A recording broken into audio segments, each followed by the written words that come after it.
Dear viewers, आज हम accounting principles के बारे में पढ़ेंगे। अकाउंटिंग का कंजर्वेटिज्म प्रिंसिपल कहता है anticipate no profit and provide for all the possible losses. यानी प्रॉफिट की उम्मीद हो या ना हो, लेकिन जितनी भी पॉसिबल लॉसेस हैं उनके लिए प्रोविजन या रिजर्व किया जाए। इसके लिए स्टॉक का वैल्यूएशन अकाउंटिंग में उसके कॉस्ट प्राइस और मार्केट वैल्यू में से जो भी कम हो उस पर किया जाना चाहिए, ताकि बैलेंस अमाउंट को रिजर्व और प्रोविजन के रूप में रखा जा सके, ताकि अगर फ्यूचर में कोई भी लॉस हो तो उसे रिकवर किया जा सके। फॉर एग्ज़ाम्पल, अगर किसी कंपनी में पहले डेप्रिसिएशन के लिए स्ट्रेट लाइन मेथड का यूज़ किया जा रहा था, फिर उसी कंपनी में डेप्रिसिएशन के लिए अगर डिमिनिशिंग मेथड का यूज़ किया जाएगा और दोनों फाइनेंशियल ईयर के डेप्रिसिएशन का अगर कंपैरिजन किया जाएगा तो जो रिज़ल्ट आएगा वो सही नहीं होगा। इसलिए अकाउंटिंग का कंसिस्टेंसी प्रिंसिपल ये कहता है कि सेम मेथड का ही यूज़ अकाउंट्स में किया जाना चाहिए, ताकि प्रीवियस फाइनेंशियल ईयर का अगर कंपेयर किया जाए तो जो रिज़ल्ट हो वो बिल्कुल सही हो। अकाउंटिंग का मनी मेजरमेंट प्रिंसिपल ये कहता है कि अकाउंट्स में सिर्फ और सिर्फ उन्हीं ट्रांजैक्शंस को दिखाएंगे जिनको हम मनी में कन्वर्ट कर सकते हैं, यानी पैसे में बदल सकते हैं। फॉर एग्जांपल, किसी बिजनेसमैन जितने भी खर्चे करता है उसको तो हम अकाउंट्स में दिखाते हैं, लेकिन जो उसकी प्लानिंग होती है, मार्केटिंग स्ट्रेटजी होती है, उसको हम अकाउंट्स में नहीं दिखाएंगे।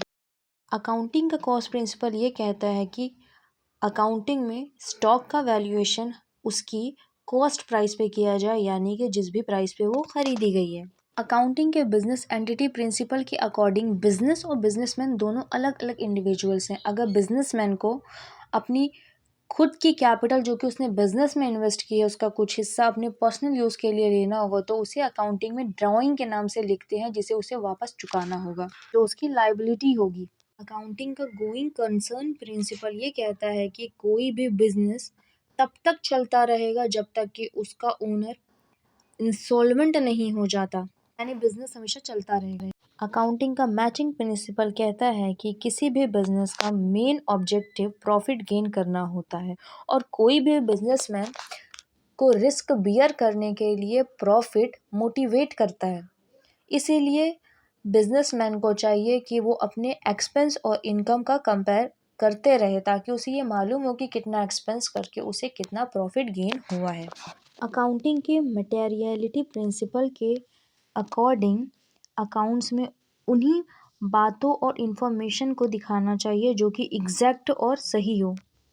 मतलब जो इम्पोर्टेंट मैटर हैं उनको ध्यान में दिया जाए और जो इम्पोर्टेंट नहीं है उनको या तो छोड़ दिया जाए या तो किसी दूसरे हेड में इंक्लूड कर दिया जाए।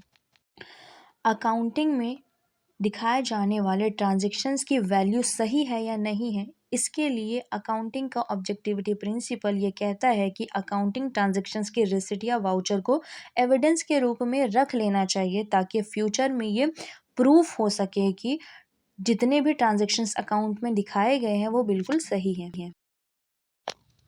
डुअल एक्सपेक्ट प्रिंसिपल ये कहता है कि अकाउंटिंग में जितने भी ट्रांजैक्शन होंगे उनके दो एक्सपेक्ट होंगे, एक डेबिट और एक क्रेडिट, और ये दोनों एक दूसरे के बराबर होंगे। अकाउंटिंग के इसी प्रिंसिपल के आधार पर बैलेंस शीट का एसेट साइड लायबिलिटी साइड के बराबर होता है। एग्जाम्पल, आपने किसी कंपनी में दिसंबर का पूरा मंथ काम किया है और आपकी सैलरी की डेट 1 जनवरी है, लेकिन आपके हाथ में सैलरी 2 जनवरी या 3 जनवरी को मिली है, तो आपकी जो अक्रूड इनकम है वो 3 या 2 जनवरी को ही मानी जाएगी, जबकि आपके हाथ में सैलरी मिल चुकी है।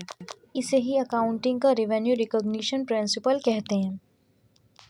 अकाउंटिंग का रिलायबिलिटी प्रिंसिपल ये कहता है कि ऑडिटर को अकाउंट को ऑडिट करते समय उसके फिजिकल एविडेंस को चेक करना चाहिए। अकाउंटिंग का फुल डिस्क्लोजर प्रिंसिपल ये कहता है कि फाइनेंशियल स्टेटमेंट पूरी ऑनेस्टी के साथ तैयार करना चाहिए और उसमें सभी पॉइंट्स और इन्फॉर्मेशन को सही सही दिखाना चाहिए। अकाउंटिंग का टाइम पीरियड प्रिंसिपल का मतलब उस पीरियड से है जिसके कंप्लीट होने पर इनकम स्टेटमेंट और बैलेंस शीट तैयार किया जाता है। ये पीरियड वैसे तो ये पीरियड क्वार्टरली और हाफ ईयरली भी हो सकते हैं, लेकिन ज़्यादातर ये एनुअली होते हैं।